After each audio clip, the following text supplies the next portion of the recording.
So if you're tired of that chlorine smell and that harsh feeling on your skin after using your hot tub, these could be a game changer. So these are the In the Swim bromating tabs.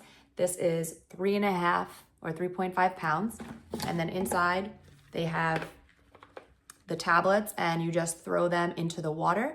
So we use this, or my parents use this in their hot tub.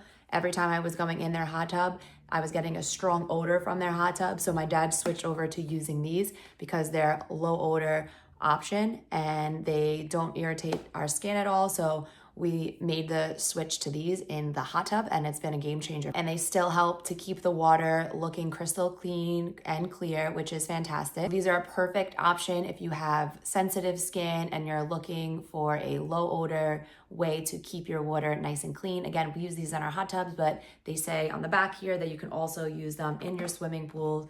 Definitely check these out if you're looking for something like that.